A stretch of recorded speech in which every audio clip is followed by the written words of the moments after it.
Here guys last lecture में हमने देखा था डेटा टाइप के बारे में इन अ गोलैंग। ओके, तो अभी हम देखेंगे वेरिएबल के बारे में और यहाँ से हमारी एक्चुअली प्रोग्रामिंग शुरू होगी। ठीक है, तो वेरिएबल क्या है, क्यों इसको बनाया जाता है, उसके कितने प्रकार होते हैं, सारी चीज़ें हम यहाँ पे देखेंगे कि कितने प्रकार से हम वेरिएबल को बना सकते हैं, उसको वेरिएबल इनिशियलाइजेशन क्या होता है, असाइनमेंट क्या होता है, ये सारे बेसिक कॉन्सेप्ट हम क्लियर करेंगे आज के इस लेक्चर में। ठीक है, तो सबसे पहले हम यहाँ पे आज देखेंगे वेरिएबल के बारे में। तो हमारा आज का टॉपिक है यहाँ पे variable, variable in Golang. Okay, so now today is what date is today right now 17 now 2024. Okay, so here is a day is a Tuesday ना। ओके, तो ठीक है, अभी थोड़ा कंसेप्ट यहाँ पे क्लियर करेंगे और यहाँ पे हमारा मेन पर्पज़ ये है कि नॉर्मली डायरेक्टली कोडिंग के ऊपर ज़्यादा नहीं जाना है, हमें पहले कोर गोलैंग को समझ लेना है। अगर आप कोर गोलैंग को अच्छी तरीके से समझते हो तो आपके लिए आगे का जो भी ट्रेनिंग है वो बहुत ईजी है और वो बहुत आसानी से हो सकता है अगर आप ये कोर गोलैंग के ऊपर ज़्यादा फोकस करोगे तो। ठीक है, तो यहाँ पे सबसे पहले हमें क्या करना है, कोर गोलैंग है उसी के अंदर ही हमें क्या करना है, ज़्यादा से ज़्यादा सीखना है। ओके, तो हियर सबसे पहले हम देखेंगे यहाँ पे what is a variable. What is a variable, ठीक है। तो यहाँ पे वेरिएबल की जब बात आती है तो यहाँ पे सारे अलग अलग तरीके से वेरिएबल को रेफर किया जाता है। ओके, तो हमारा मेन पर्पज़ ये है कि हमें क्या करना है, सारे कॉन्सेप्ट को समझ लेना है, उसकी मीनिंग को समझ लेना है और उसके बाद हम प्रोग्रामिंग बहुत आसान तरीके से कर सकते हैं। ओके, लेकिन यहाँ पे ज़्यादा गलती करते हैं लोग कि यहाँ पे कॉन्सेप्ट को समझ नहीं लेते और डायरेक्टली कोडिंग के ऊपर स्विच होते हो। तो मैं यहाँ पे जो भी आपको पढ़ाऊँगा just coding is a formality हो जाएगी, प्रैक्टिकल की ये करके देखना है, सारी चीज़ें आपकी यहीं पे क्लियर हो जाएगी। ठीक है, तो हियर अगर ऑफिशियली बात आती है तो यहाँ पे ऑफिशियली गोलैंग के बारे में अगर वेरिएबल के बारे में आपको पूछा जाता है तो here you can define variable in a different way. ठीक है, तो मैं यहाँ पे इतना लिख के इसलिए दे रहा हूँ कि ताकि आप अगर रिवीजन करना चाहते हो तो आपको यही रीड करना है, बाकी कोई नोट्स रेफर नहीं करना है, यही आपकी नोट्स है लाइव और इसके अंदर जो आपको मिलेगा यही सबसे बेहतरीन है, दूसरी कौन सी नोट्स आपको रेफ़र करना है नहीं है। तो आपको एज ए नोट्स के तौर पे मैं सारी चीज़ें मैक्सिमम लिख के दे रहा हूँ ताकि आप उसके बाद प्रैक्टिकल करते वक्त ये थियरी अच्छी तरीके से समझ सकते हो। ठीक है, सो हियर वेरिएबल को हम अलग अलग तरीके से डिफाइन कर सकते हैं। तो जहाँ में सबसे पहला यहाँ पे हम वेरिएबल को बोल सकते हैं it is container to store data temporarily. ठीक है, तो अगर हमें डेटा कोई टेम्पररी स्टोर करना है तो हम यहाँ पे वेरिएबल का इस्तेमाल करते हैं। तो इस तरीके से हम वेरिएबल को इस तरीके से डिफाइन कर सकते हैं, या फिर हम और इसको अलग तरीके से बोल सकते हैं variable is a name given to memory location where data being stored. ठीक है, तो वेरिएबल एक मेमोरी लोकेशन होता है, उसी को हम एक नाम देते हैं जहाँ पर हम डेटा को स्टोर करने वाले हैं। ओके, तो हम वेरिएबल को इस तरीके से क्या कर सकते हैं, डिफाइन कर सकते हैं। Okay, so here number 1 third data stored in a variable can be change. ठीक है, तो जो भी डेटा हम वेरिएबल के अंदर स्टोर करते हैं तो वहाँ पे वो डेटा हम उसका चेंज कर सकते हैं, तो that's why it is called as a variable. Okay, तो अभी थोड़ा सा हम यहाँ पे वेरिएबल के कॉन्सेप्ट के ऊपर देखेंगे। जैसे मैंने गोलैंग के फर्स्ट लेक्चर में आपको बताया था कि हमें as a programmer, as a software developer हमें क्या करना है, जो कि हमारा जनरल मॉडल होता है जैसे कि इनपुट, और उसके ऊपर हमें ये प्रोसेस करनी होती है और जो भी कुछ मिलता है हमें ये होता है हमारा आउटपुट होता है। ठीक है, तो ये जो प्रोसेस है यहाँ पे इस तरीके से हम जो भी प्रोसेस करते हो किसके ऊपर करते हैं, डेटा के ऊपर प्रोसेस करते हैं। ठीक है, तो जो भी इनपुट होता है उसके ऊपर हम प्रोसेस करते हैं और हमें आउटपुट मिलता है। तो यही मॉडल जनरली यूज होता है हर तरफ। तो अगर बात करें हमारे कंप्यूटर रिगार्डिंग, सॉफ्टवेयर डेवलपमेंट के रिगार्डिंग, तो यहाँ पर भी वही सेम है। यहाँ पे आपका जो इनपुट है यहाँ पे ये आपका डेटा होता है। ठीक है, आप एक डेटा लेते हो, फिर यहाँ पे जो प्रोसेस है ये प्रोसेस, इसी को प्रोग्रामिंग में फंक्शन कहा जाता है। ओके, और जो भी कुछ आपको मिलता है यहाँ पे ये आपका आउटपुट होता है। तो यहाँ पे आउटपुट की जगह हम यहाँ पे इन्फॉर्मेशन भी बोल सकते हैं इसको, इन्फॉर्मेशन, और जो आउटपुट चाहिए आपको वो आउटपुट मिलता है यहाँ पे। ठीक है, तो आपको यही प्रोसेस करनी होती है। ठीक है, तो यही इस तरीके से ये स्पेशलाइज मॉडल हो गया इसका। ठीक है, अब यहाँ पे हमें जो भी फंक्शन क्या करता है, ये फंक्शन मतलब कोई एक्शन होती है। ठीक है, कि हम डेटा के ऊपर कोई एक्शन परफॉर्म करते हैं, उसके ऊपर कोई प्रोसेसिंग करते हैं, और वो प्रोसेसिंग करने के बाद उस डेटा के ऊपर से हम हमारे डिज़ायर्ड आउटपुट निकालते हैं। तो यही काम हमें थ्रू आउट दिस प्रोजेक्ट करना है। सॉफ्टवेयर डेवलपमेंट में भी यही चीज़ करनी है हमें। ठीक है, लेकिन ये इतना आसान नहीं। ये करने के लिए बहुत सारे मेथड्स होते हैं, मैकेनिज्म होते हैं, लैंग्वेज के फीचर्स होते हैं, रूल्स रेगुलेशन प्रिंसिपल, सारी चीज़ें आती है ये काम करने के लिए। ठीक है, लेकिन हम थोड़ा स्टेप बाय स्टेप इसको देखेंगे। तो ये थोड़ा सा हाई लेवल व्यू है, हम किस तरीके से काम करने वाले। ठीक है, अभी बात करते हैं कि देखो कोई भी प्रोसेस जो स्टार्ट होती है हमारे, क्योंकि हम कौन सी डोमेन में है, हम हैं एप्लीकेशन डोमेन में। हम क्या सीख रहे हैं, एप्लीकेशन सॉफ्टवेयर डेवलपमेंट सीख रहे हैं हम। ओके, अब सॉफ्टवेयर डेवलपमेंट के मैंने आपको प्रकार भी बताए थे कि सॉफ्टवेयर कितने प्रकार के होते हैं। जैसे सिस्टम सॉफ्टवेयर होता है, एप्लीकेशन सॉफ्टवेयर होता है, उसके अंदर फर्मवेयर ड्राइवर्स होते हैं, डेवलपमेंट सॉफ्टवेयर होता है, नेटवर्किंग, बहुत सारे प्रकार। तो यहाँ पे हम एप्लीकेशन सॉफ्टवेयर के बारे में देख रहे हैं। तो एप्लीकेशन सॉफ्टवेयर जो होता है वो क्या करता है, वो डेटा के ऊपर प्रोसेस करता है। It process on a user data. Okay, तो जो भी एप्लीकेशन सॉफ्टवेयर होता है उसका मेन पर्पज़ होता है कि यूज़र का जो भी डेटा है उसके ऊपर वो यूज़र के अकॉर्डिंग फंक्शनलिटी परफॉर्म करने के लिए उसके ऊपर प्रोसेस करता है।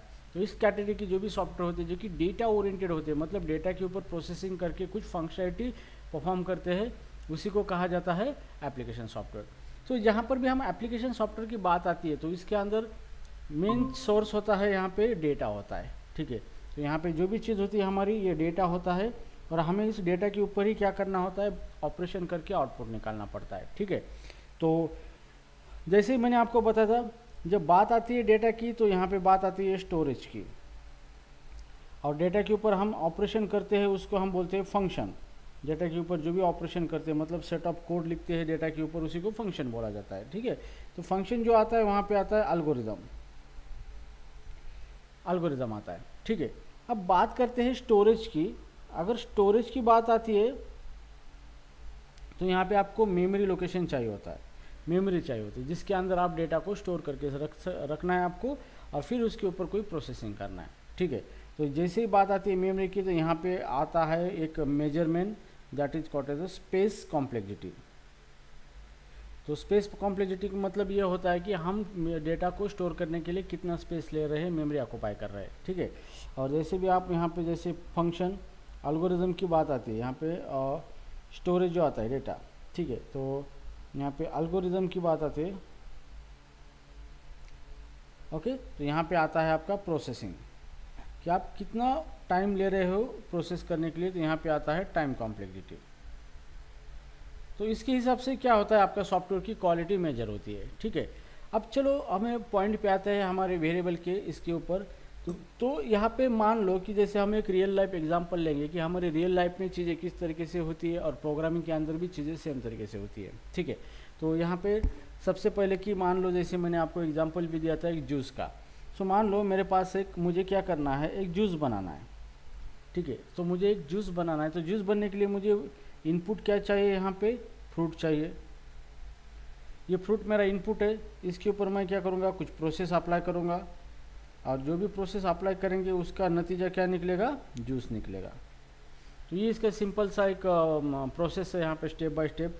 अभी यहाँ पे जूस जो है, जूस को अभी हमें बनाना है, तो सबसे पहले हमें क्या करना पड़ेगा, इस फ्रूट को किसी टेम्परेरी लोकेशन के, मतलब किसी कंटेनर के अंदर हमें रखना पड़ेगा, और फिर जाके इसके ऊपर हम कुछ प्रोसेस अप्लाई करेंगे इसके ऊपर। तो विदाउट फ्रूट को हम किसी कंटेनर में रख के जूस बना सकते हैं क्या, नहीं बना सकते। तो आपको प्रोसेस करने के लिए जूस के ऊपर आपको जूस को किसी कंटेनर के अंदर रखना पड़ता है। ओके, तो यहाँ फ्रूट को, यहाँ पे ये आपका फ्रूट है, फ्रूट को आपने कंटेनर के ऊपर रखा, तब जाके आप इसके ऊपर कुछ प्रोसेस अप्लाई करोगे और आउटपुट में आपका यहाँ पे जूस बाहर आ जाएगा। ठीक है, तो हमारे रियल लाइफ में सेम चीज़ें ऐसी होती है कि हमें कोई भी चीज़ इनपुट लेना है तो उसके लिए टेम्परेरी लोकेशन चाहिए। अब ये जो है फ्रूट हमने किसके अंदर रखा है, कंटेनर के अंदर, तो ये टेम्परेरी रखते हैं हम। तो यहाँ पे ऐसा थोड़ी कि परमानेंटली इसके अंदर फ्रूट ही रखते हैं, नहीं, टेम्परेरी रखते हैं। तो कभी ये फ्रूट इसके अगर मान लो हमारा एप्पल का जूस बनाना है तो हमने एप्पल रखा है, हम एप्पल को रिको करके मैंगो भी रख सकते हैं इसके अंदर, है ना। तो ये टेम्पररी लोकेशन है और फिर उसके ऊपर प्रोसेस करते हैं।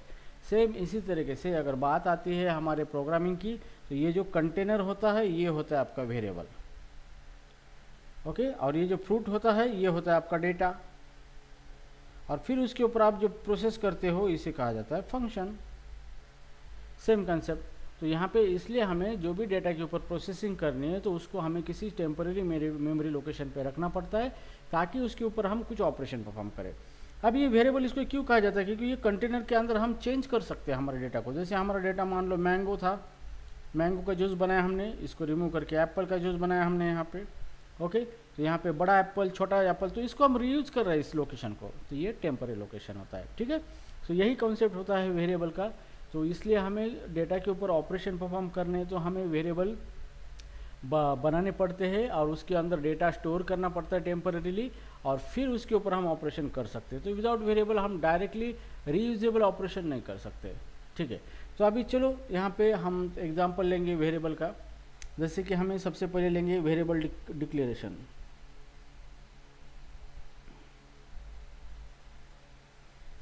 ठीक है, तो वेरिएबल में आता है वेरिएबल डिक्लेरेशन। तो यहाँ पे इसी को कहा जाता है as a Golang is a static typing language.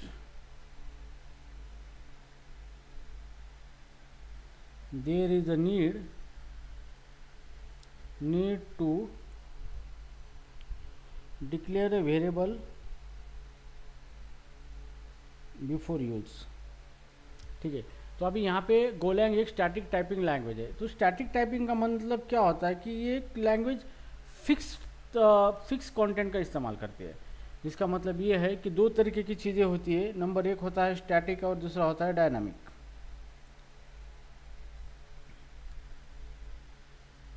Static होता है और नंबर दो होता है डायनामिक होता है, ओके। तो स्टैटिक का मीनिंग ये होता है इट इज़ अ फिक्स्ड होता है कि ऑलरेडी चीज़ें फिक्स होती है और उसके हिसाब से काम होता है। पर डायनामिक में वैसा नहीं होता है। डायनामिक में चीज़ें ऑलरेडी फिक्स नहीं होती है, जैसे जैसे वो चीज़ें रन हो रही है उस तरीके से उसके अंदर चेंजेस होते हैं। तो गोलैंग ये स्टैटिक टाइपिंग लैंग्वेज है, ठीक है। तो दो तरीके की लैंग्वेज होती है। तो मैक्सिमम जो डायनामिक टाइप की लैंग्वेज होती है वो होती है स्क्रिप्टिंग लैंग्वेज। तो लैंग्वेज के अंदर भी प्रकार है, स्क्रिप्टिंग लैंग्वेज है, प्रोग्रामिंग लैंग्वेज है। तो जो भी स्क्रिप्टिंग लैंग्वेज होती है वो स्टैटिक डायनामिक लैंग्वेज होती है और वो इस्तेमाल करती है टूल जिसका नाम है इंटरप्रेटर, ठीक है। और जो भी स्टैटिक टाइपिंग लैंग्वेज होती है ये इस्तेमाल करती है कंपाइलर का, और ये यहाँ पे कंपाइलर इस्तेमाल होता है, ओके। और ये एक्चुअली आपकी प्रोग्रामिंग लैंग्वेज होती है, नेटिव प्रोग्रामिंग लैंग्वेज जो भी है कंपाइल होती है, ठीक है। तो इस तरीके की चीज़ें, तो ये डिफरेंस हम बाद में भी देखेंगे कि स्क्रिप्टिंग क्या होता है, उसके बाद नॉन स्क्रिप्टिंग लैंग्वेज क्या होता है, तो इसके डिफरेंस भी हम बाद में देखेंगे, ठीक है। तो अभी यहाँ पे बोलेंगे स्टैटिक लैंग्वेज है। इसका मतलब ये है कि आप कोई भी चीज़ डायरेक्टली नहीं इस्तेमाल कर सकते। आपको कोई भी इस्तेमाल करना है तो पहले उसको डिक्लेयर करना पड़ता है, उसको ऑलरेडी लैंग्वेज को बताना पड़ता है कि भाई हमने ये चीज़ बनाई है, डिक्लेयर किए, अभी इसका यूज़ हम बाद में करने वाले। तो कोई भी चीज़ हम यूज करने से पहले उसको गोलैंग को बताना पड़ता है। तो इस तरीके की जो कॉन्सेप्ट होता है इसी को स्टैटिक टाइपिंग कहा जाता है, ठीक है। तो स्टैटिक टाइपिंग के अंदर और भी कुछ कॉन्सेप्ट आते हैं, जैसे मेमोरी ऑक्यूपेशन के बारे में, प्रोसेसिंग के बारे में, ठीक है। तो हम उसको बाद में एलेबोरेट करेंगे। तो हियर वेरिएबल डिक्लेरेशन का मीनिंग यही होता है कि हम किसी भी वेरिएबल को, मतलब एक मेमोरी लोकेशन यूज करने से पहले उसको पहले हमें बनाना पड़ता है और गोलैंग को दिखाना पड़ता है कि भाई हमने ये बना के रखा है, अब हम इसके अंदर ये डेटा रखने वाले हैं और आप इस डेटा के ऊपर प्रोसेस कर सकते हो, ठीक है। तब जाके गोलैंग हमें अलाउ करेगा, ठीक है। तो वेरिएबल डिक्लेरेशन है, तो इसके अंदर यहाँ पे वेरिएबल डिक्लेरेशन का फॉर्मूला है, उसके अंदर भी दो तरीके के वेरिएबल डिक्लेरेशन है, ओके। तो हम यहाँ पे लिखते हैं types of variable declaration.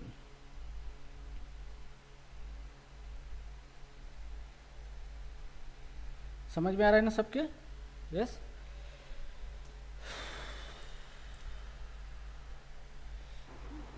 Shankar Mangan, Vishnu Suryavanshi, okay या यस सर, यस सर। किशोर, ये हाँ यस यस, ओके, उनका फ़ोन यूज़ कर रहा हूँ मैं इधर। ठीक है, ओके। तो अभी यहाँ पे टाइप्स ऑफ वेरिएबल डिक्लेरेशन है। तो यहाँ पे दो तरीके के डिक्लेरेशन हम कर सकते हैं। एक होता है नंबर एक होता है यहाँ पे declaration using type inference. Declaration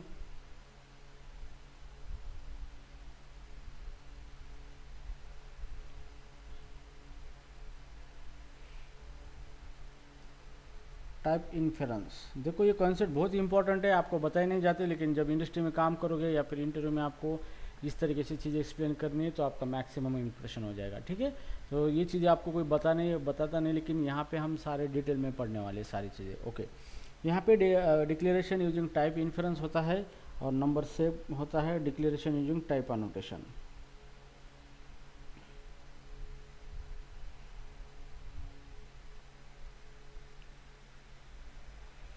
okay, तो यहाँ पे टाइप इन्फेरेंस और टाइप एनोटेशन, ये दो तरीके से हम वेरिएबल डिक्लेयर कर सकते हैं और उसका इस्तेमाल कर सकते हैं। ठीक है, तो चलो सबसे पहले हम देखते हैं टाइप इन्फेरेंस के बारे में।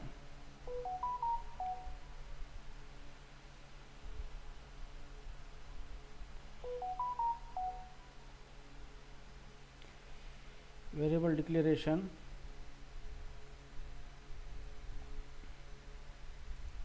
Using type inference. ठीक है, अब ये टाइप इन्फरेंस के इसको टाइप इन्फरेंस का मतलब क्या होता है। ठीक है, तो here what is the mean by type inference, ये इंटरव्यू में आपको पूछा जाता है।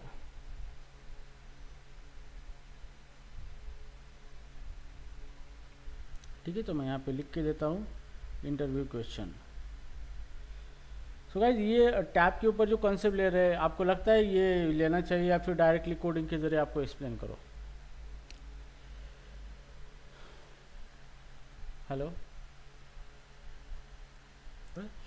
ओके, तो हियर अभी what is mean by type inference. तो टाइप इन्फरेंस का मतलब ये होता है to determine a data type of a variable, data type of a variable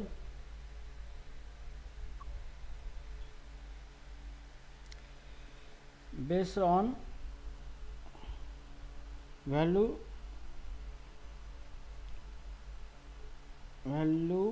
variable hold। ठीक है, तो अभी ये जो कंसेप्ट है यहाँ पे, जैसे कि हम बोलते हैं टाइप इन्फरेंस के बारे में, अगर आपको इंटरव्यू में ये क्वेश्चन 100% पूछा जाता है कि यहाँ पे what is mean by type inference, तो टाइप इन्फरेंस का मतलब ये होता है कि जो भी वेरिएबल है उसके अंदर जो वैल्यू उसके हिसाब से उसका डेटा टाइप डिफाइन होता है। ठीक है, सो नॉर्मली यहाँ पे वेरिएबल का जो सिंटैक्स होता है, यहाँ पे सिंटैक्स, तो हम यहाँ पे सिंटैक्स लिखेंगे। सिंटैक्स एक फॉर्मेट होता है कि जिसके अकॉर्डिंग हमें कोड लिखना होता है। ठीक है, तो टाइप इन्फरेंस का सिंटैक्स है यहाँ पे where और const variable name and here is equal to value। Okay, अब ये इसका सिंटैक्स होता है। ठीक है, तो मैं इसको थोड़ा एक्सप्लेन करके देता हूँ आपको। वेयर, जैसे यहाँ पे वेयर और कॉन्स्ट, तो वेयर और const it is a command to declare a variable. ठीक है, तो वेरिएबल डिक्लेयर करने के लिए हमें वेर या कॉन्स्ट का इस्तेमाल करना है, तो ये कमांड होती है, और कमांड या फिर इसको हम कीवर्ड भी बोल सकते हैं। इसको क्या बोल सकते हैं, कीवर्ड भी बोल सकते हैं। ठीक है, तो ये एज इट इज़ आपको लेना है। उसके बाद यहाँ पे नंबर एक था, यहाँ पे नंबर दो जो है, यहाँ पे इसके बाद आता है वेरिएबल नेम, जो हमने वेरिएबल नेम लिया था। It is a name given to the variable.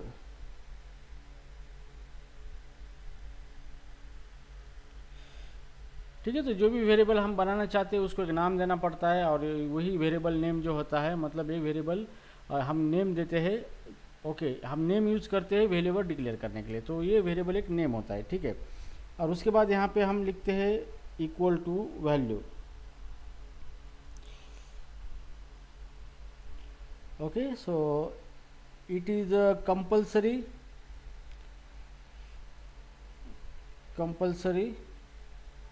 to initialize value into variable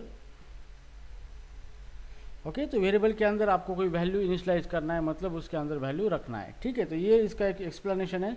अब यहाँ पे और एक कॉन्सेप्ट है, what is mean by initialization, variable initialization. Okay, तो आपको ये भी कॉन्सेप्ट क्लियर करना है, व्हाट इज मीन बाय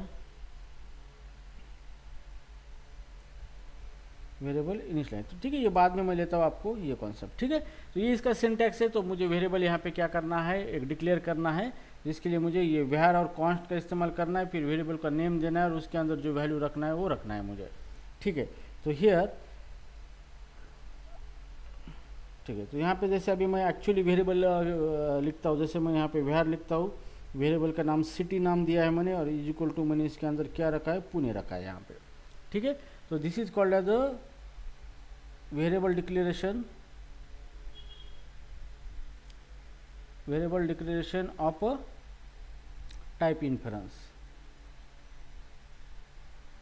ठीक है। तो इसको टाइप इन्फरेंस कहा जाता है। अब टाइप इन्फरेंस का डेफिनेशन जो दिया था हमने, to determine a data type of variable based on the value variable hold. इसका मतलब ये है कि आपका ये var है, ये क्या है, ये आपका कमांड है, कमांड और कीवर्ड है, यहाँ पे कमांड,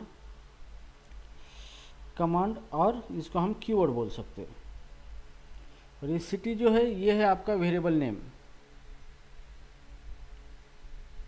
और यहाँ पे पुणे है, इट इज़ अ वैल्यू, उसके अंदर हमने ये पुणे वैल्यू रखा है, ठीक है। अब जैसे भी ये स्टेटमेंट हमने लिखा है, तो इंटरनली इसका किस तरीके से रिप्रेजेंटेशन होता है। तो जैसे भी हमने ये कोड हमारा रन होता है, तो गोलैंग इंटरनली यहाँ पे मान लो कि एक रैम होती है हमारी, इस तरीके से ये रैम होती है। तो रैम के अंदर इस तरीके से मेमोरी एड्रेसेस होते हैं, यहाँ पे ब्लॉक्स होते हैं, इसको पेजिनेशन और सेगमेंटेशन कहा जाता है, ठीक है। तो इस तरीके के हमारी मेमोरी है, ये डिफरेंट एक स्पेसिफिक एड्रेस जनरेट होते हैं और उसके ऊपर स्पेसिफिक टाइप का डेटा स्टोर होता है, okay, specific amount of data. तो ये जो हमारी मेमोरी, इसी को बोला जाता है रैम बोला जाता है। तो ये होती है रैंडम एक्सेस मेमोरी, इसी के अंदर ही हमारा प्रोग्राम लोड होता है और फिर रन होता है। तो जैसे भी हमने ये कोड लिखा है, ये कोड जैसे भी लिखते हैं हम, जैसे भी ये कोड एग्जीक्यूट होता है यहाँ पे, तो यहाँ पे जो गोलैंग क्या करता है कि रैंडमली कोई भी एक मेमोरी लोकेशन यहाँ पे एलोकेट करता है, इस तरीके से। तो मान लो कि यहाँ पे लोकेशन एलोकेट किया है, अब इसको एक जो भी लोकेशन एलोकेट किया है उसका एक मेमोरी एड्रेस होता है, जैसे 200 मैंने लिखा है, इंटरनली अलग कोई भी हो सकता है, ठीक है। तो इसका मेमोरी एड्रेस क्या है, 200 है। तो नॉर्मली इसका मेमोरी एड्रेस हेक्साडेसिमल में होता है 34A2, इस तरीके से हेक्साडेसिमल के अंदर मेमोरी एड्रेसेस होता है। अब यहाँ पे ऑटोमेटिकली ये मेमोरी लोकेशन यहाँ पे ऑक्युपाई हुआ है, जिसका मेमोरी एड्रेस ये है। तो जैसे भी हम कोई वेरिएबल बनाते हैं, तो ये ऑटोमेटिकली क्या करता है गोलैंग, एक मेमोरी लोकेशन बनाता है, जिसके अंदर कौन सी वैल्यू रखी है हमने, पुणे, इसके अंदर पुणे रख देता है और इसको नाम देता है सिटी। तो इस तरीके से इसको नाम सिटी आ जाता है, ठीक है। तो इंटरनली ये प्रोसेस होता है। तो इंटरनली रैम के अंदर वैल्यू हमने सिटी के अंदर पुणे रखा है, सिटी के अंदर मतलब मेमोरी के अंदर पुणे जाएगा, उस मेमोरी को रेफर करने के लिए सिटी नाम दिया गया है। अगर हमें ये मेमोरी लोकेशन यूज़ करना है तो हम सिटी नाम से रेफर करेंगे, और उसको एक मेमोरी एड्रेस होता है जो कि हम इंटरनली उस एड्रेस का इस्तेमाल कर सकते हो। तो ये होता है एक्चुअली वेरिएबल का कॉन्सेप्ट, ठीक है। तो इस तरीके से हम वेरिएबल बनाते हैं। अभी यहाँ पे क्या हो रहा है, अभी हम और एक वेरिएबल बनाते हैं, जैसे कि var, जैसे मुझे सैलरी स्टोर करना है, salary equal to 5000 rupees, okay. तो जैसे भी ये सैलरी 5000 कर दिए, तो यहाँ पे मान लो कि यहाँ पे लोकेशन असाइन हुआ, सैलरी 5000 निकल चली गई, उसको नाम दिया गया सैलरी नाम, और इसका मेमोरी एड्रेस है यहाँ पे हेक्साडेसिमल जो भी है उस फॉर्म में आ जाएगा। तो अगर आपको ये वैल्यू रेफर करनी है तो आप ये सैलरी का इस्तेमाल करोगे, जैसे भी सैलरी का इस्तेमाल करोगे ऑटोमेटिकली वो इसकी वैल्यू को यूज़ करेगा, ठीक है। तो ये होता है वेरिएबल डिक्लेरेशन। अब ये जो वेरिएबल डिक्लेरेशन है, ये इसका टाइप क्या है, इसी को कहा जाता है हम type inference, type inference, okay. ये टाइप इन्फरेंस। अब टाइप इन्फरेंस का मतलब ये होता है कि यहाँ पे जो हमने वेरिएबल लिखा है var सैलरी, तो सैलरी के अंदर हमने डेटा स्टोर किया है, कौन सा 5000। तो ये डेटा का टाइप कौन सा है, ये डेटा का टाइप है यहाँ पे इंटीजर टाइप का डेटा है, ठीक है। क्योंकि ये न्यूमेरिकल डेटा है, जिसके अंदर कोई फ्रैक्शन पॉइंट नहीं, कुछ नहीं। तो ये जो डेटा है इंटीजर डेटा है, तो हमने इंटीजर डेटा को किसके अंदर रखा है, वेरिएबल के अंदर, सैलरी के अंदर रखा है, ठीक है। तो ये जो इंटीजर टाइप है, तो ये जो सैलरी है, सैलरी का डेटा टाइप क्या हो गया, इंटीजर हो गया। तो यहाँ पे डेफिनेशन जो लिखा था हमने टाइप इन्फरेंस की, कि जो भी वैल्यू वेरिएबल के अंदर है, जैसे यहाँ पे वेरिएबल के अंदर कौन सी वैल्यू है 5000, based on this value type, ये किस टाइप की वैल्यू है उससे इस वेरिएबल की टाइप डिफाइन होती है। ठीक है, जैसे मान लो कि और एग्जांपल हम लिखते हैं यहाँ पे वेयर, जैसे लिखा था सिटी इक्वल टू हमने पुणे लिखा था। तो जैसे ही इंटरनली गोलैंग इसको क्या करता है कि पुणे का डेटा टाइप क्या है, स्ट्रिंग है। ओके, तो अब इसका मतलब क्या हुआ, ये सिटी का डेटा टाइप क्या हो गया, स्ट्रिंग हो गया। तो इंटरनली इसका ऐसे कन्वर्जन होता है, व्यार सिटी डेटा टाइप क्या है, स्ट्रिंग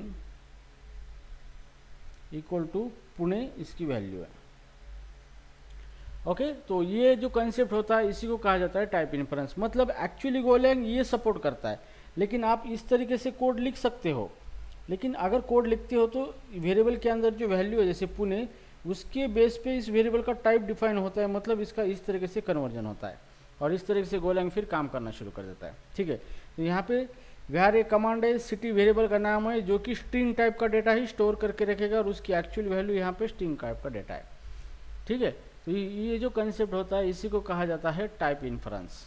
ओके, तो चलो और एक इसका एग्जांपल लेते हैं, जैसे कि वेरिएबल व्हेयर, जैसे हमने सैलरी लिखा था, या फिर हम यहाँ पे वेरिएबल लिखेंगे जैसे कि हमारा एज है, एज इक्वल टू 40।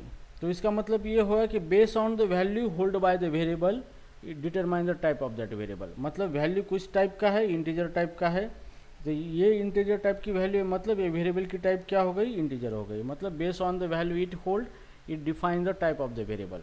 तो इंटरनली कैसे होगा इसका, व्हेयर एज वेरिएबल, इसका टाइप ये इंटीजर, और फिर उसके अंदर कौन सा वैल्यू रखा है हमने 40, और अब जाके ये कोड रन होगा एक्चुअली।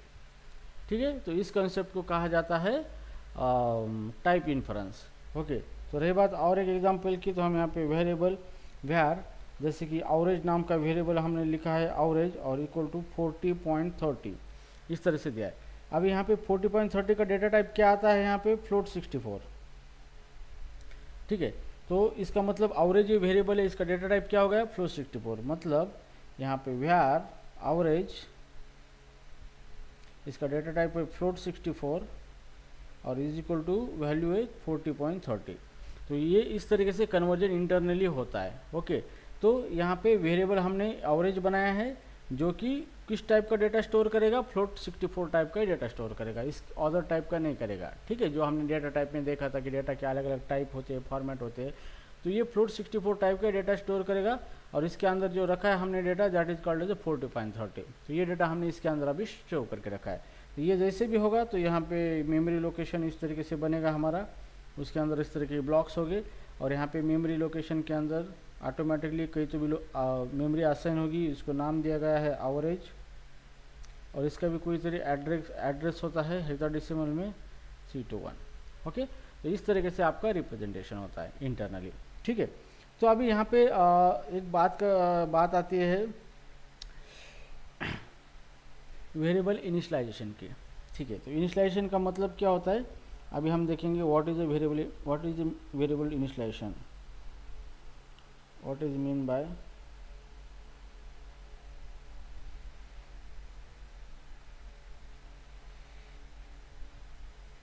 ओके, तो आपको ये भी इंटरव्यू में पूछा जा सकता है कि what is the mean by variable initialization and difference between variable initialization and variable assignment. Okay, तो ये चीज़ स्टूडेंट को कंफ्यूज करती है, दोनों इसको सेम ही कहते हैं लेकिन ऐसा नहीं है। ओके, तो वेरिएबल इनिशियलाइजेशन का मतलब ये होता है to assign value into variable at the time of declaration. तो आप कोई भी वेरिएबल को डिक्लेयर कर रहे हैं तो उसी टाइम उसके अंदर आप वैल्यू रखते हैं, तो उस कॉन्सेप्ट को कहा जाता है वेरिएबल इनिशियलाइजेशन। ठीक है, तो वेरिएबल इनिशियलाइजेशन जैसे कि हमने ऑलरेडी यहाँ पे लिखा था व्हेयर, जैसे मेरा वेरिएबल था सिटी, तो वो सिटी के अंदर मैं यहाँ पे लिखता हूँ डायरेक्टली पुणे। तो ये जो कंसेप्ट है ये इसी को हम बोलते हैं वेरिएबल इनिशियलाइजेशन बोलते हैं, variable declaration and initialization, initialization of a type inference, type inference. ठीक है, तो इसका मतलब क्या है कि ये व्हेयर कीवर्ड का इस्तेमाल करने के मैंने वेरिएबल लिखा है यहाँ पे, बिहार और सिटी मेरा वेरिएबल नेम है, तो ये हो गया आपका variable declaration,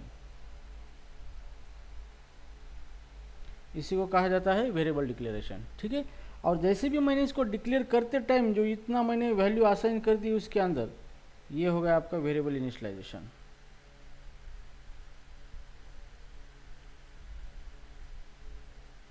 this is called as a variable initialization. ठीक है, तो इसका मतलब ये है कि एट द टाइम आप वेरिएबल डिक्लेयर करते हो उसी टाइम उसके अंदर वैल्यू रखते हो, तो इस कॉन्सेप्ट को वेरिएबल इनिशियलाइजेशन कहा जाता है। ठीक है, तो हियर अंडरस्टूड दिस कॉन्सेप्ट। अभी हम यहाँ पे एक कॉन्सेप्ट देखेंगे लिटरल के बारे में। Okay,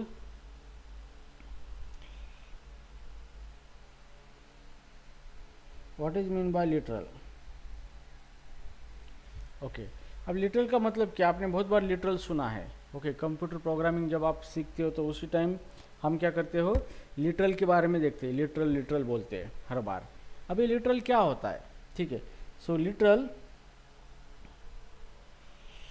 is a refer to actual or literally value of a specific data type,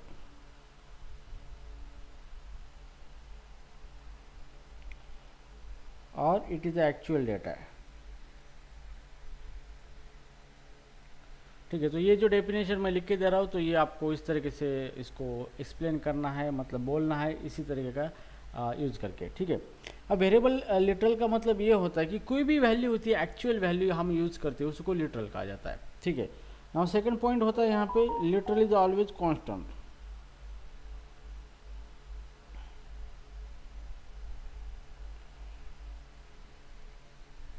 literal is always constant, okay, and second is the literal is a single valued।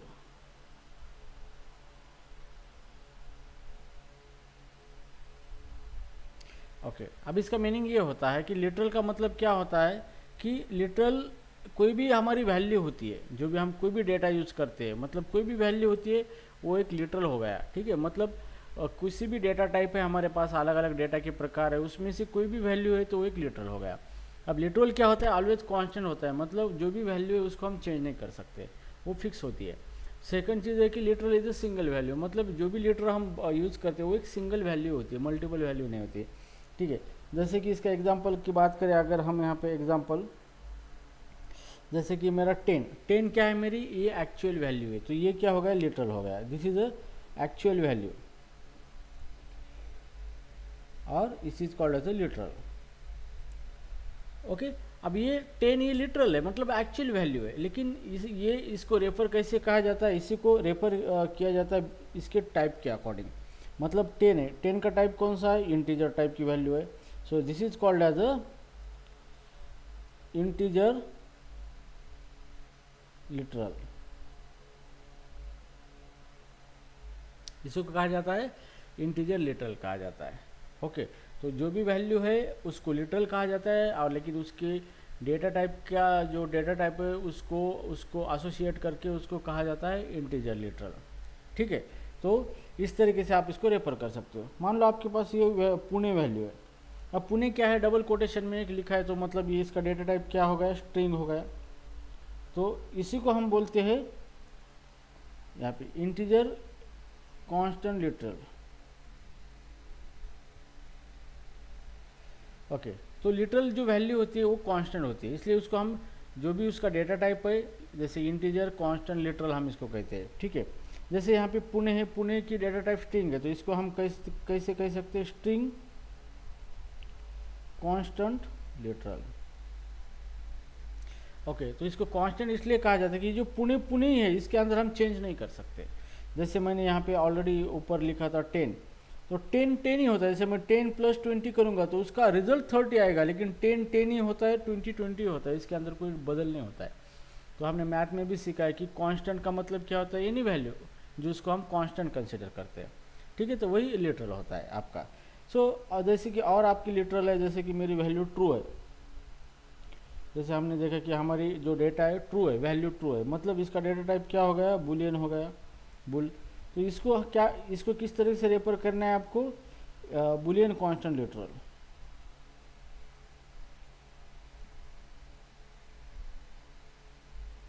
Okay, तो आपको ये word use करने होते हैं language सीखते हुए, मतलब language की प्रोग्रामिंग करते हो तो आपको इसी तरीके से वर्ड यूज़ करना है, इसी तरीके से कोडिंग करते वक्त, पढ़ाई करते वक्त जो चीज़ें करती हैं आपको, तो आपको सारी चीज़ें इसी तरीके से करनी पड़ेंगी, मतलब इसी तरीके से रेफर करना पड़ेगा आपको, तब जाके आप उस टेक्निकली लैंग्वेज को लैंग्वेज के अंदर आप बोल लोगे तो इंटरव्यू में आपका मैक्सिमम इंप्रेशन पड़ सकता है। ठीक है, तो इसी को हम लिटरल कहा जाता है। ठीक है, अंडरस्टूड लिटरल के बारे में।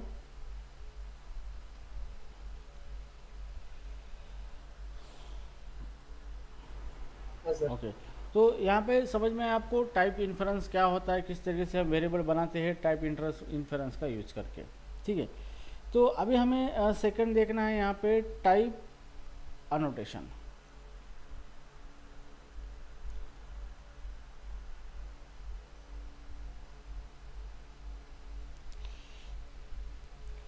ओके, तो टाइप अनोटेशन जैसे declaration of variable using type annotation.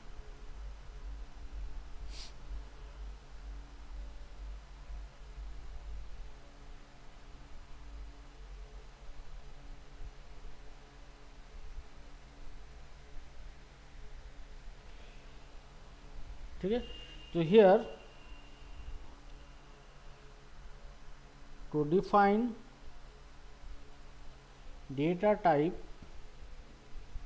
of a variable at the time of declaration।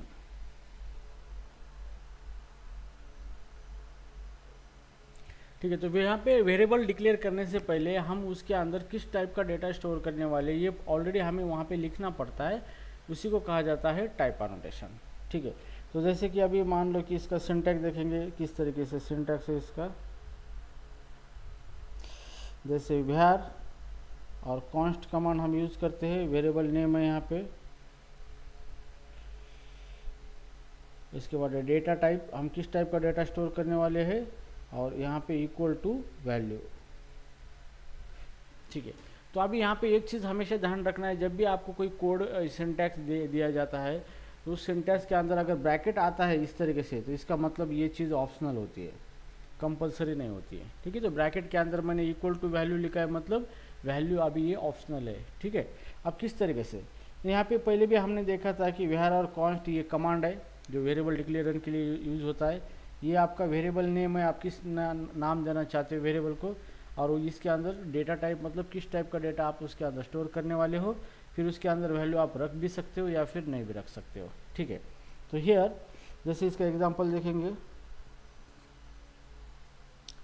var जैसे सैलरी नाम का मैंने वेरिएबल लिखा है, तो मैं इसके अंदर किस टाइप का डेटा रखना चाहता हूँ, इंटीजर टाइप का, तो मैं इक्वल टू सैलरी लिखूँगा 4000 रुपीज़। ठीक है, तो यहाँ पे var ये क्या है, कमांड है, और इसको हम कीवर्ड भी बोल सकते हैं। तो कमांड और कीवर्ड की बात आती है तो आपको एज इट इज वर्ड लिखना होता है। ठीक है, ये सैलरी जो है ये है हमारा वेरिएबल नेम। ठीक है, और ये इंटीजर है, ये है आपका डेटा टाइप कि आप किस टाइप का डेटा वेरिएबल के अंदर स्टोर करना चाहते हो। ठीक है, और ये जो है वैल्यू इनिशियलाइजेशन, मतलब हमने क्या किया है, जैसे ही वेरिएबल डिक्लेयर किया है उसी टाइम उसके अंदर हमने वैल्यू रखा है। ठीक है, तो इस तरीके से ये चीज़ होती है। अब यहाँ पे हम देखेंगे कि variable declaration without initialisation.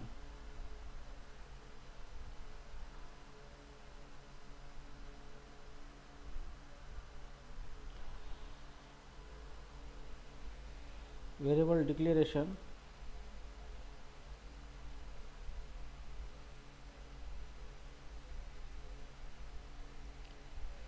Without initialization. ठीक है, तो अभी हमने अभी तक जो भी चीज़ की वो सारी वेरिएबल इनिशियलाइजेशन किया है हमने यहाँ पे वेरिएबल डिक्लेयर करके। तो यहाँ पर शेयर एग्जांपल में देखो हम किस तरीके से करेंगे, var जैसे सिटी मेरा वेरिएबल है, इसके अंदर मैं किस टाइप का डेटा रखना चाहता हूँ, स्ट्रिंग टाइप का, और मैंने यहाँ पे पुणे रखा है यहाँ पे। ठीक है, लेकिन अभी मैं यहाँ इसके अंदर कुछ भी नहीं रखूँगा। ठीक है, तो ये होगा आपका सिर्फ वेरिएबल डिक्लेरेशन।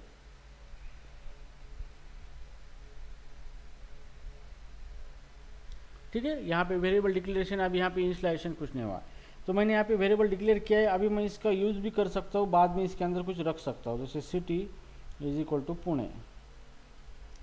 अब इस कॉन्सेप्ट को कहा जाता है variable assignment.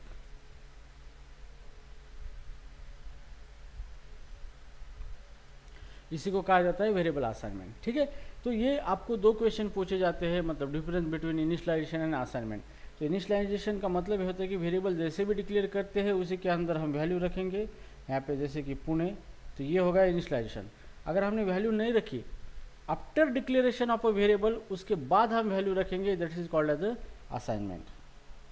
So here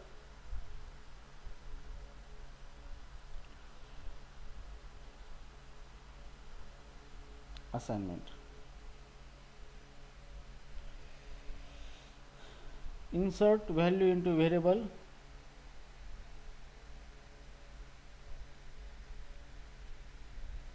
after it declare, ठीक है।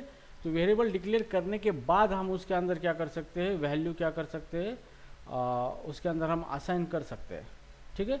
तो उसी कॉन्सेप्ट को कहा जाता है वेरिएबल असाइनमेंट कहा जाता है, ठीक है। तो ये कॉन्सेप्ट आपको ध्यान में रखना है, ओके। अब जैसे मान लो कि मैं यहाँ पे वेरिएबल डिक्लेयर करता हूँ, example second,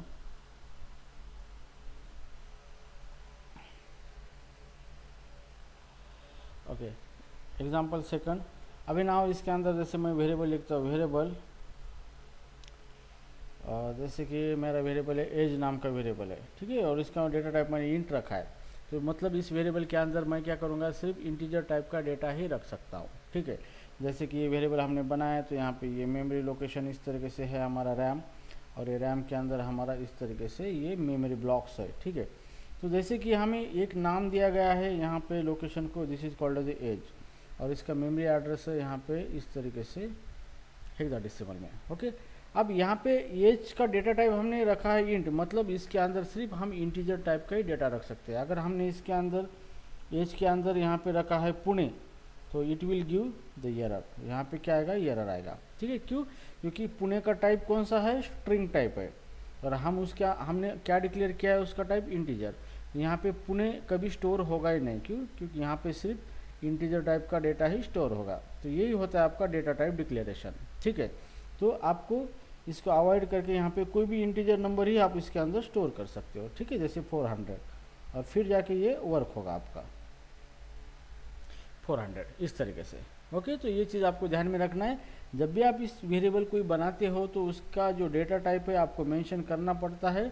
based on data type आप उसी टाइप का वैल्यू उसके अंदर रख सकते हो, उसके अलावा नहीं रख सकते। तो ये जो कंसेप्ट है इसी को हम बोला जाता है variable declaration using type annotation, ठीक है, टाइप एनोटेशन। अभी यहाँ पे ये कॉन्सेप्ट समझ में आया आपके, ठीक है। अब वेरिएबल को हम वैल्यू रीअसाइन कर सकते हैं वैल्यू, ठीक है। तो reassigning value to the variable,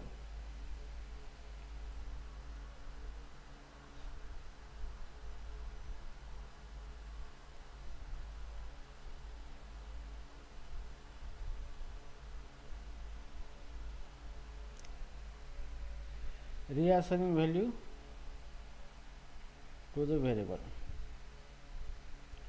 तो इसको वेरिएबल इसलिए हम कह सकते हैं कि उसकी वैल्यू चेंज हो सकती है, ठीक है। तो जैसे भी हम कोई वेरिएबल बनाते हैं तो उसकी वैल्यू चेंज होती है।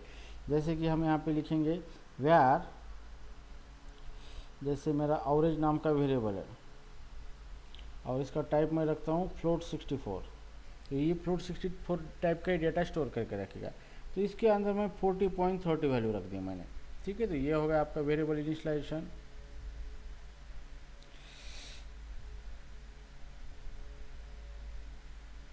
ठीक है।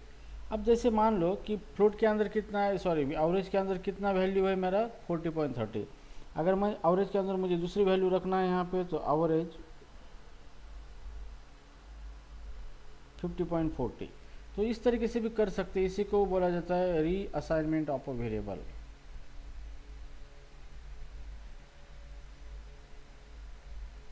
ठीक है।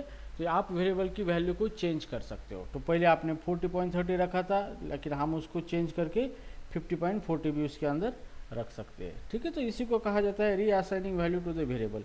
इस वेरिएबल इसको इसलिए कहा जाता है कि इसकी वैल्यू हम चेंज कर सकते हैं over period of a time, that's why it is called as a variable. ठीक है, understood the concept of the declaration of the variable. ठीक है, सो अभी हम थोड़ा सा टाइप इन एनोटेशन के बारे में, टाइप इन्फ्रेंस के बारे में देखेंगे थोड़ा सा। So here reassigning value to the variable in a type inference. Okay,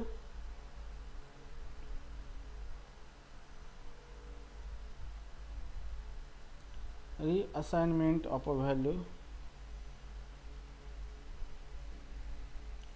to type inference variable। ठीक है, तो जैसे हमने टाइप इन्फ्रेंस देखा था जिसके अंदर हम डेटा टाइप का इस्तेमाल नहीं करते वेरिएबल के। ठीक है, तो based on the data type value वो ऑटोमेटिकली उसका डेटा टाइप डिफाइन कर लेता है। जैसे कि हमने देखा था एक्स, जैसे मैंने var city is equal to Pune रखा था हमने। ठीक है, तो इंटरनली ये किस तरीके से होगा, हमारा वेरिएबल बिहार सिटी, इसका पुणे का डेटा टाइप क्या है, स्ट्रिंग, और इक्वल टू पुणे, इंटरनली इस तरीके से होगा। ठीक है, अब मैं सिटी के अंदर दूसरा भी रख सकता हूँ बाद में, सिटी इक्वल टू मुंबई, तो ये होगा आपका रीअसाइनमेंट, इसी को कहा जाता है रीअसाइनमेंट। ठीक है, अब यहाँ पे और एक चीज़ मान लो कि आप मिसमैच करते हो, जैसे कि मेरे पास एक वेरिएबल है var sum is equal to 50, तो जैसे ही मेरा सम इक्वल टू 50 हुआ है तो ऑटोमेटिकली इसका इंटरनल डिक्लेरेशन कैसे हुआ, बिहार सम 50 का डेटा टाइप इंट है और इज इक्वल टू कितना हो गया 50। अगर मैं सम के अंदर सम इक्वल टू पुणे करूँगा तो यहाँ पे आपको एरर आ जाएगा। क्यों, क्योंकि ऑलरेडी यहाँ पे डिक्लेयर हो चुका है क्या, इस तरह का डिक्लेरेशन कि उसके अंदर वैल्यू 50 है, उसके हिसाब से उसका डेटा टाइप फिक्स हो गया। अब यहाँ पे सम के अंदर आप क्या रखना चाह रहे हो, पुणे, तो लेकिन ऑलरेडी यहाँ पे तो डिक्लेयर हो चुका है कि सम के अंदर इंटीजर ही जाने वाला है, मतलब सम इंटीजर के लिए आपने रखा है, तो आप यहाँ पे स्ट्रिंग नहीं रख सकते, so that's why it gives the error. तो ये इसका इंटरनल रिप्रेजेंटेशन है।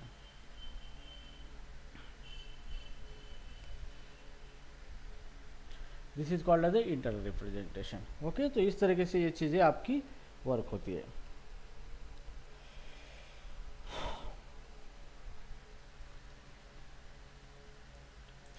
ओके, ठीक है, तो अभी हमने वेरिएबल को डिक्लेयर करने के दो मेथड देखे हैं, टाइप एनोटेशन एंड दूसरा देखा था हमने टाइप इन्फरेंस। तो टाइप इन्फरेंस भी कन्वर्ट होके टाइप एनोटेशन में ही कन्वर्ट होता है, लेकिन हम कोडिंग करते वक्त कंपाइलर ऑटोमेटिकली डिटरमिन करता है वेरिएबल की टाइप बेस्ड ऑन उसके डेटा के ऊपर। ठीक है, अब दो चीज़ें होगी, अब इसके रिगार्डिंग और भी थोड़ा सा ड्रिल डाउन करेंगे तो बहुत कुछ चीज़ें हैं, तो थोड़ा बेसिकली हम सारी चीज़ देखेंगे। अभी हम फिलहाल देखेंगे सबसे पहले कि हमें नॉर्मली कोडिंग प्रैक्टिकल करने के लिए जो डेटा हम ले रहे हैं वेरिएबल के अंदर उसको प्रिंट करना है। तो हम यहाँ पे देखेंगे प्रिंट वेरिएबल डेटा।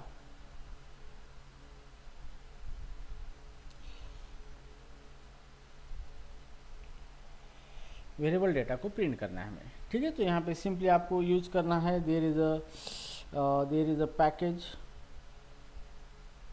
ये पैकेज का है, बाद में ये सेपरेट चैप्टर है। There is a package called as FMT package है। ओके, तो यहाँ पे FMT पैकेज है and need to import it in your program,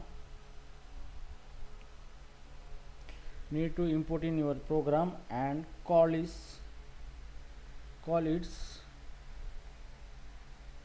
println method to display value of a variable in a console।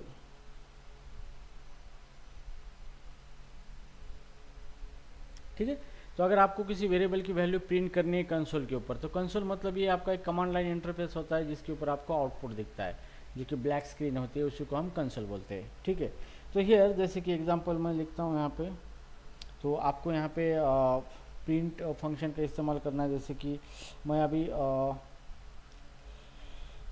ठीक है, तो मैं अभी यहाँ पे गोलैंग का फर्स्ट प्रोग्राम आपको करके दिखाता हूँ, यहाँ पे किस तरीके से गोलैंग का प्रोग्राम हमें करना है। ठीक है, तो प्रिंट फंक्शन का इस्तेमाल करना है इस तरीके से, जैसे एग्जांपल है जैसे मेरा पास एक वेरिएबल है var, जैसे मैं यहाँ पे नेम एक वेरिएबल लिखूँगा जिसके अंदर रखूँगा कोड लाइन्स, ये मेरी वैल्यू है, ठीक है। तो ये कौन सी, ये वेरिएबल का टाइप क्या हो गया, इंटरनली स्ट्रिंग हो गया, ठीक है। तो इसका इंटीजर रिप्रेजेंटेशन ऐसा है, लेकिन आपको इंटरनली ये नहीं कंसिडर करना है, डायरेक्टली आप इस तरीके से, मैं यहाँ पे जस्ट नॉलेज के पर्पज़ से आपको दिखा रहा हूँ यहाँ पे, ठीक है। लेकिन ये आपको कोई इससे कोई लेना देना नहीं, आपने यहाँ पे सिर्फ वेरिएबल बनाया है नेम नाम से, उसके अंदर कोड लाइन्स वैल्यू रखिए। अभी आपको ये वैल्यू प्रिंट करनी है, तो आप किस तरह से प्रिंट करोगे, तो पैकेज नेम है fmt डॉट, फंक्शन है प्रिंट eln, और इसके अंदर ये नेम पास करना है आपको, ओके। और जैसे भी ये रन होगा कोड, तो यहाँ पे आउटपुट में आ जाएगा आपको कोड लाइन्स, ठीक है। तो ये आपका आउटपुट आ जाएगा, ठीक है। तो अभी हम यहाँ पे सबसे पहले देखेंगे गोलैंग का गोलैंग प्रोग्राम स्ट्रक्चर देखेंगे शुरू से। गोलैंग प्रोग्राम स्ट्रक्चर,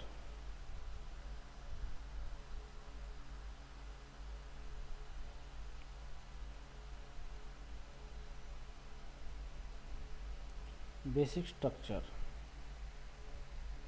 तो गोलैंग प्रोग्राम का एक बेसिक स्ट्रक्चर होता है कि जो भी प्रोग्रामिंग लैंग्वेज हम इस्तेमाल करते हैं उसका एक स्ट्रक्चर और फ्रेम होता है, वो उसी के ऊपर काम करता है।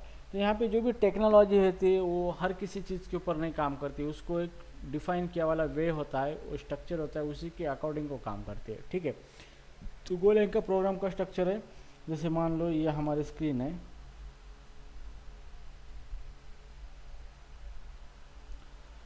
ये हमारी स्क्रीन है, ठीक है। तो यहाँ पे सबसे पहला जो सेक्शन होता है, यहाँ पे जो सेक्शन होता है this is called as package section, ठीक है। मैं एक्सप्लेन करूँगा सारी चीज़ें। उसके बाद होता है इंपोर्ट सेक्शन, और उसके बाद होता है global declaration section,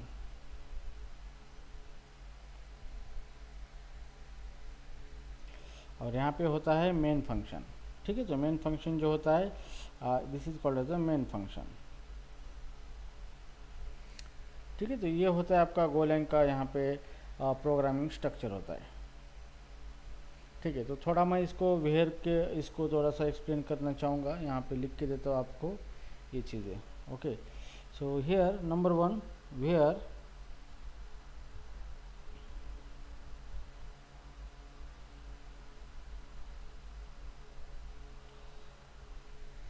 number A, ठीक है, package section.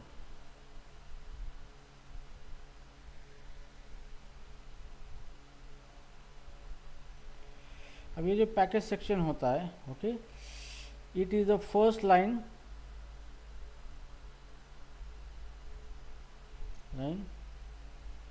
That define main package, ठीक है।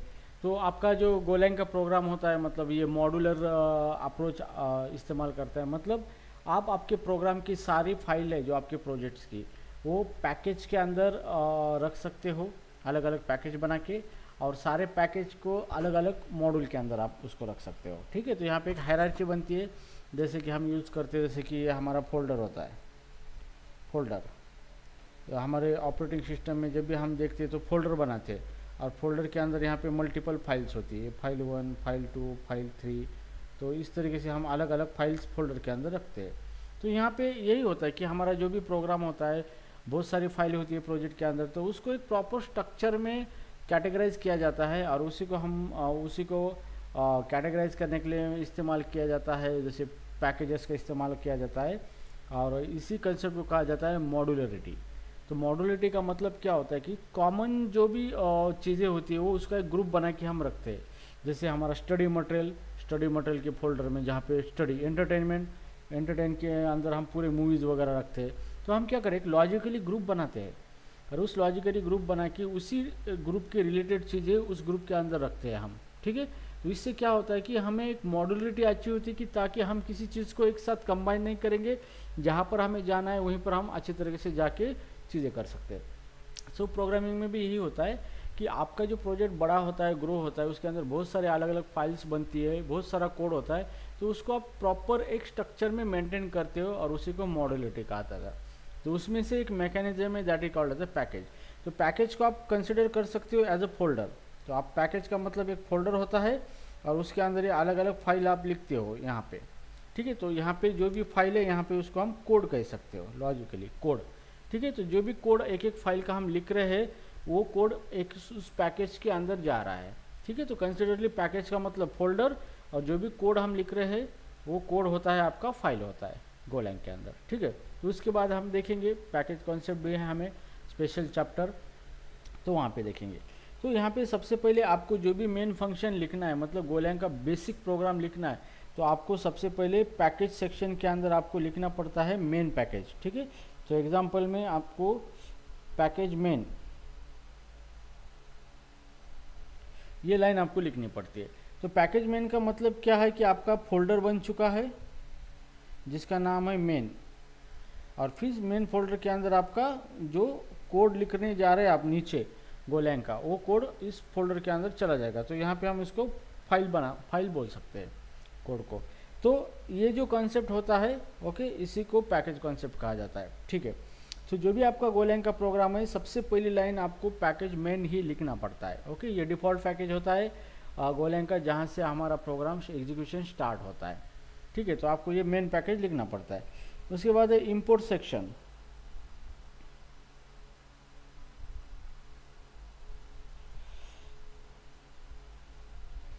इंपोर्ट सेक्शन मतलब इंपोर्ट पैकेज हम बोल सकते हैं, पैकेज इंपोर्ट, यहाँ पे सॉरी पैकेज इंपोर्ट,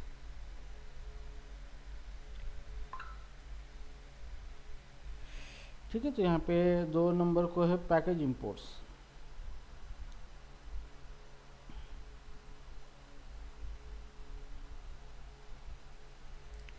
ठीक है। तो यहाँ पे हम क्या करते हैं, यहाँ पे आपको क्या करना है कि आपके गोलैंग के अंदर बहुत सारे पैकेजेस होते हैं अलग अलग, और अलग अलग पैकेज में अलग अलग कोड होता है।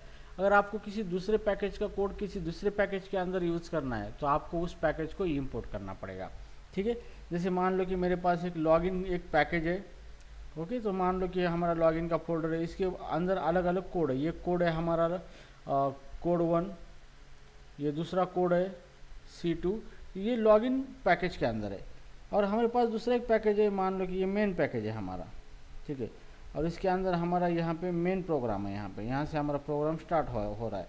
तो अभी मुझे क्या करना है, ये कोड 1 जो है, ओके, जैसे कि मैं यहाँ पे कोड लिखता हूँ, जैसे कि ऑथेंटिकेशन या पासवर्ड चेकिंग, मुझे पासवर्ड चेक करने का कोड है यहाँ पे, पासवर्ड चेक।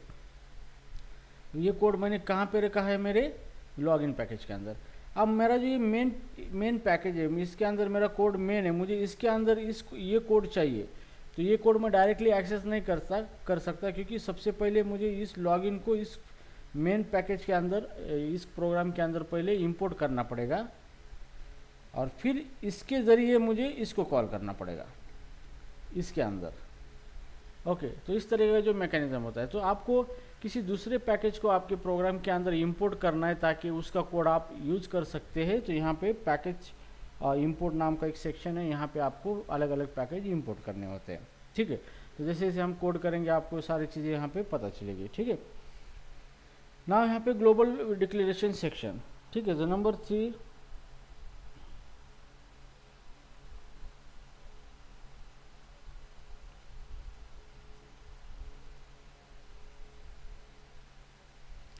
अब यहाँ पे ग्लोबल डिक्लेरेशन सेक्शन, ठीक है। तो ये ग्लोबल डिक्लेरेशन सेक्शन है, मतलब यहाँ पे हम कोई भी वेरिएबल या फंक्शन डिक्लेयर करके रख सकते हैं जो कि सारे हमारा जो कोड है फाइल के अंदर, सारा कोड जो भी लिखा है हमने अलग अलग, उसके अंदर वो सारे एक्सेसिबल हो जाएंगे, ठीक है। तो ये अभी आपको पता नहीं चलेगा, इसलिए इसके बारे में डिस्कस करेंगे नहीं, हम बाद में करेंगे, ठीक है। और उसके बाद हम देखेंगे मेन फंक्शन, ये थर्ड है,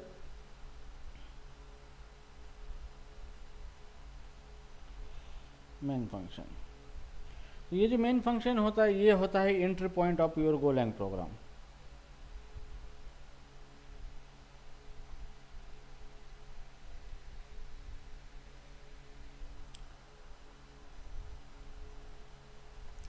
आपका गोलैंग प्रोग्राम स्टार्ट होने के लिए एक एंट्री पॉइंट होता है, वहाँ से ऑपरेटिंग सिस्टम आपके गोलैंग के प्रोग्राम को स्टार्ट करती है। तो वो होता है आपका मेन फंक्शन, जहाँ से आपका प्रोग्राम स्टार्ट होता है, ठीक है। तो इसमें से जो सेक्शन है यहाँ पर भी होता है, इसकी प्रायोरिटी मतलब ये कंपलसरी होता है मेन, ये आपको कंपलसरी लिखना है।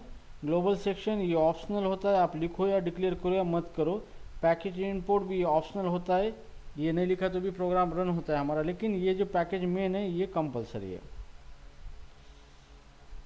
तो यहाँ पे आपको कंपलसरी पैकेज मेन और मेन फंक्शन लिखना है, तभी हमारा प्रोग्राम रन होगा। लेकिन ज़रूरी नहीं है कि हम बाकी की पैकेज भी मतलब सेक्शन इस्तेमाल करें, नहीं करें तो भी कोई प्रॉब्लम नहीं, वो ऑप्शनल है।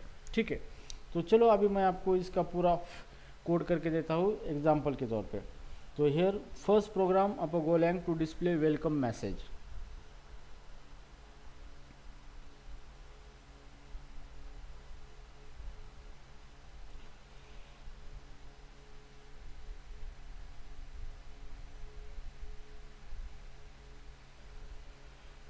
First program of a Golang to display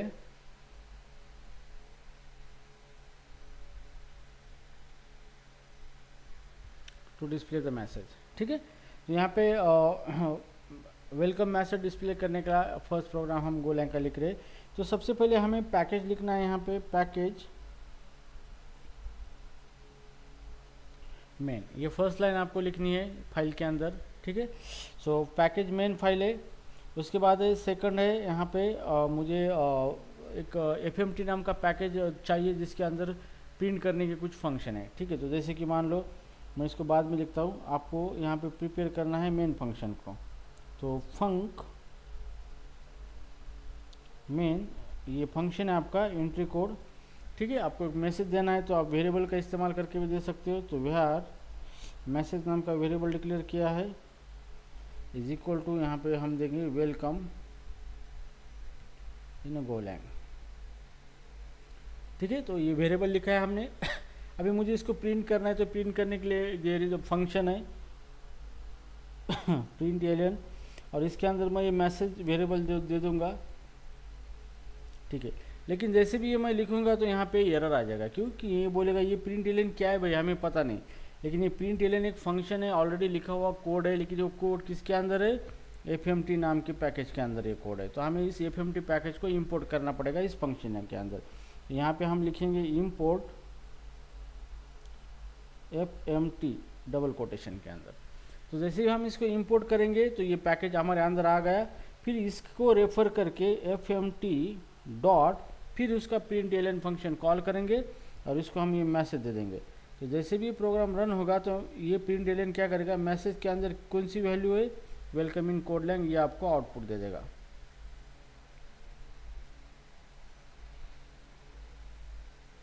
Golang, तो इस तरीके से आपका ये पहला आउटपुट आ जाएगा यहाँ पे। ठीक है, तो आप इस तरीके से कोडिंग कर सकते हो, या फिर डायरेक्ट आप वेरिएबल के अंदर वैल्यू ना देते हुए डायरेक्ट यहाँ पर भी पास कर सकते हो, वेलकम इन गोलैंग।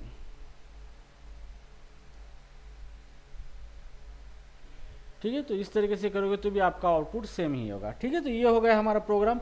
अब यहाँ पे हमने कोड लिखा है, तो ये कोड हमने लिखा है, आपको लिखना है एक फाइल के अंदर। ये जो कोड आप लिख रहे हो ये कोड आपको किसी फाइल के अंदर लिखना पड़ेगा यहाँ पे।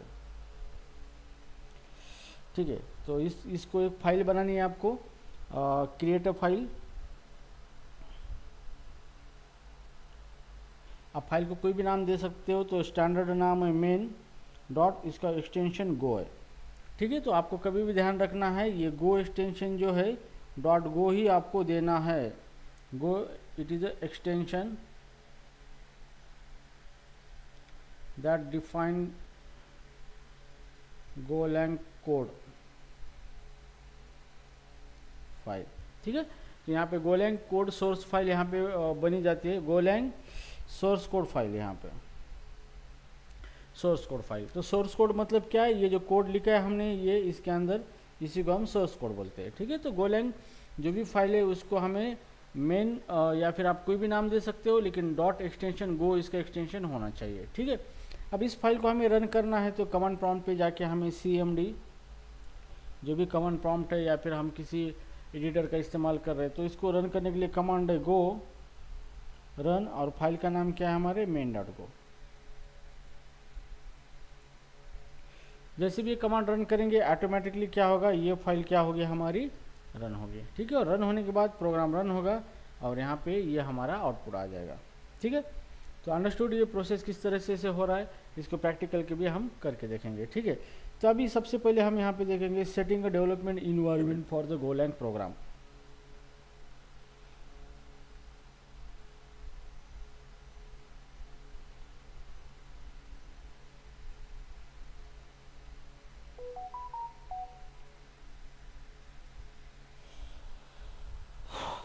setting development environment for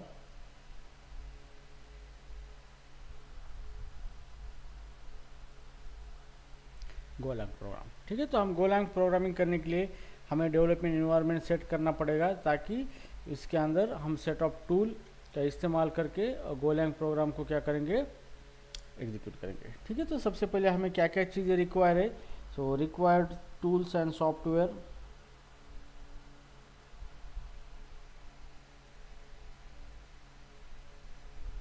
so number 1 यहाँ पे गोलैंग कंपाइलर और गोलैंग कंपाइलर और सेटअप। तो हमें गोलैंग चाहिए इंस्टॉल करने के लिए, जो कि कंपाइलर होता है, गोलैंग टूल भी कह सकते हैं। तो टोटल गोलैंग हमें यहाँ पे डाउनलोड करना है यहाँ पे। तो हियर हमें इसको डाउनलोड करना है, download from its official site.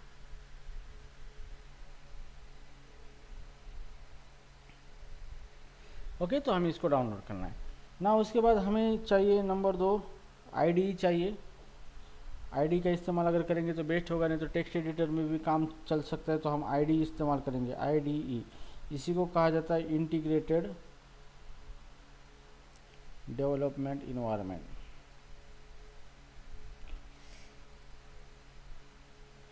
तो इंटीग्रेटेड डेवलपमेंट इन्वायरमेंट मतलब यहाँ पे सारी चीज़ें डेवलपमेंट करने के लिए इंटीग्रेटेड की वाली होती है। सेट ऑफ टूल्स, सॉफ्टवेयर, उसके बाद इंफ्रास्ट्रक्चर सारा, जो कि हम डेवलपमेंट करने के लिए हमें आसानी हो जाए। जैसे कि कंपाइलर, डिबगर होता है, प्रोग्राम रन करने के लिए, बिल्ड करने के लिए, सारी चीज़ इसके अंदर इंटीग्रेटेड होती है, ठीक है। तो हमें आईडी हम यूज़ करने वाले पॉपुलर आईडी है, जैसे कि VS code. Download and install.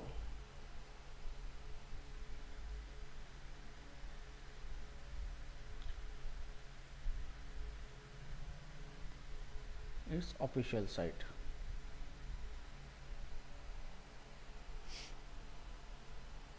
Download and install from its official site, ठीक है। तो यहाँ पे 2 चीज़ें हमें इंस्टॉल करनी है हमारे इसके अंदर, कंप्यूटर के अंदर। ओके, सो हियर इतना होने के बाद हमारा डेवलपमेंट इन्वायरमेंट सेट हो गया। और से थर्ड थिंग जो होती है, सो योर नॉलेज।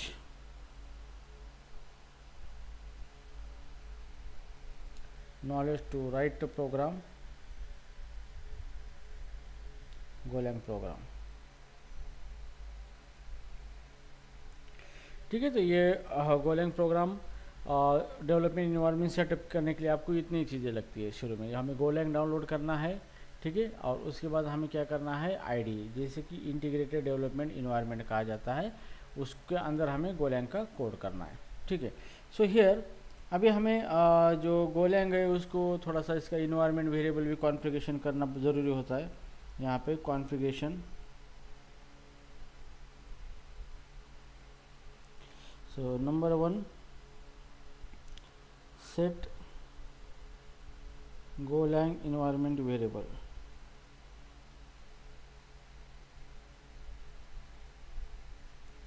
ठीक है, तो मैं आपको बताऊंगा किस तरीके से इन्वायरमेंट वेरिएबल सेट करना है इन विंडोज़ ऑपरेटिंग। हम विंडोज़ में देख रहे अलग अलग, जैसे कि लिनक्स, मैक ओएस में अलग अलग इसके तरीके होते हैं। तो विंडोज़ के अंदर जो तरीका है मैं आपको सिखा दूंगा इसके अंदर, ठीक है। अब हम देखेंगे कि गोलैंग का प्रोजेक्ट किस तरीके से बनाए। अभी सॉफ्टवेयर वगैरह हमने इंस्टॉल कर लिए, तो हमें गोलैंग का प्रोजेक्ट किस तरीके से बनाना है। ओके, तो here how to create Golang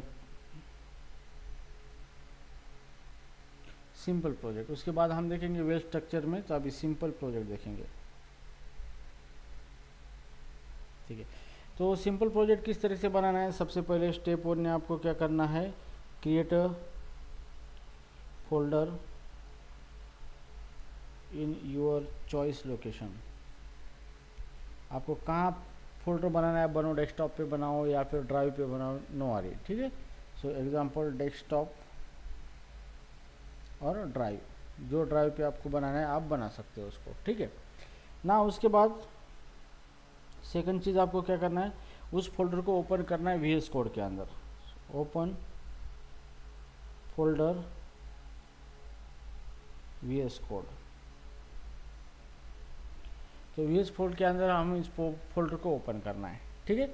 so here normally करने के लिए आपको उस फोल्डर के ऊपर राइट बटन क्लिक करना है, क्लिक राइट बटन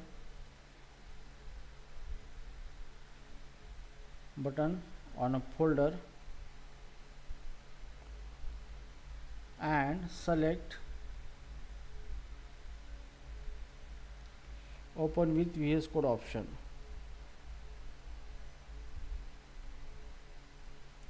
ठीक है। तो आपका ये फोल्डर VS कोड के अंदर बन जाएगा, ठीक है। नाउ थर्ड स्टेप में आपको क्या करना है, यहाँ पे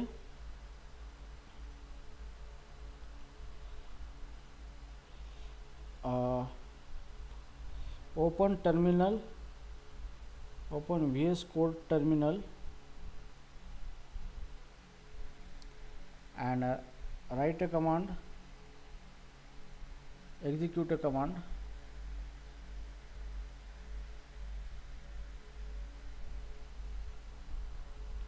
go mod init, और यहाँ पे आपको देना है जो भी मॉड्यूल नेम देना है, मॉड्यूल नेम, ठीक है। तो आपको यहाँ पे एक टर्मिनल ओपन करना है VS कोड के अंदर, जिसके अंदर आपको गो मॉड इनिट कमांड देना है, और यहाँ पे मॉड्यूल नेम, मतलब गोलैंग का प्रोग्राम जब भी हम बनाते हैं प्रोजेक्ट, तो उसके अंदर हमें एक बेस मॉड्यूल बनाना पड़ता है, जो कि सारे प्रोग्राम को एक मॉड्यूल के अंदर ही वो क्या करता है, बिल्ड करके रन करता है, ठीक है। तो जैसे एग्जाम्पल मैं यूज़ करूँगा गो मॉड कमांड इनिट, इतना कंपलसरी, और मॉड्यूल नेम की जगह मैं दूंगा कोड लैंग्स, ठीक है। तो ये आपको एंगल ब्रैकेट नहीं देना है, एंगल ब्रैकेट के अंदर जो भी लिखती है इसका मीनिंग क्या होता है कि यूज़र डिफाइंड, मतलब यूज़र अपने हिसाब से कुछ भी दे सकता है, ठीक है। तो इसका मतलब डायरेक्ट एंगल ब्रैकेट नहीं यूज़ करना है आपको। एंगल ब्रैकेट के अंदर मैंने मेंशन किया है, मतलब इसका मतलब यूज़र डिफाइंड कुछ भी नाम दे सकते हैं हम, जिसी को हम एंगल ब्रैकेट बोला जाता है। तो जैसे हमारा मॉड्यूल का नाम हमने क्या दिया है, कोड लैंग्स, तो ये हो गया मॉड्यूल नेम, और इस कमांड को हमें रन करना है, देन हिट एंटर। जैसे भी हिट एंटर होगा, सो इट क्रिएट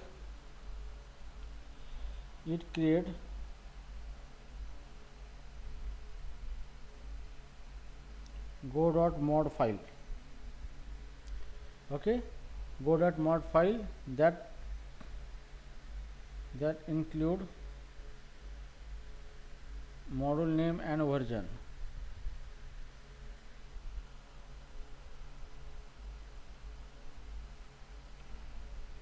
ठीक है। तो ये एक मॉड फाइल बनेगी, मतलब आपका एक मॉड्यूल बनेगा और जिसके अंदर आपका मॉड्यूल का नाम आ जाएगा कि कौन सा गो का वर्जन आप इस्तेमाल कर रहे हैं, ये आ जाएगा।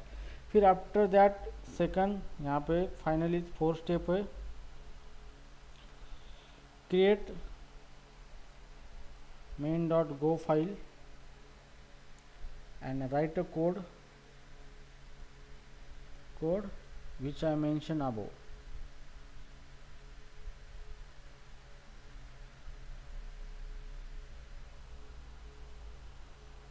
तो यहाँ पे main.go फाइल बनानी है, और ये जो कोड हमने यहाँ पे बनाया था अभी यहाँ पे, ये कोड आपको करना है उसके अंदर, ठीक है। ये कोड करने के बाद फिर आपको प्रोग्राम रन करने के लिए किस तरीके से करना है, number 5 step, to run a program go to terminal and execute a command, execute go run main.go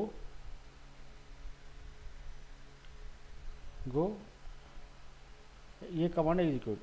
सो ये जैसे कमांड रन होगी तो आपका यहाँ पे आउटपुट दिखेगा, आउटपुट विल डिस्प्ले, ठीक है। तो आपको यही स्टेप फॉलो करना है, ठीक है। और इतने स्टेप में आपका गो का प्रोग्राम होना प्रोग्राम आपका एज इट इज़ रन होगा, ठीक है। तो इस तरीके से आपको ये चीज़ें करनी है। तो यहाँ पे मैंने सिर्फ लिख के दिया है, तो इसको प्रैक्टिकली जब करेंगे हम, ओके, तब सारी चीज़ें हमें पता चलेगी। ठीक है, ठीक है, ये इस तरीके से। ठीक है, तो मैं आपको इसका प्रैक्टिकल करके दिखाऊं?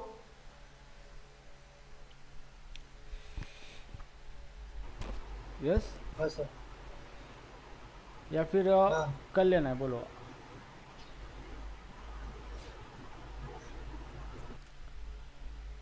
हेलो।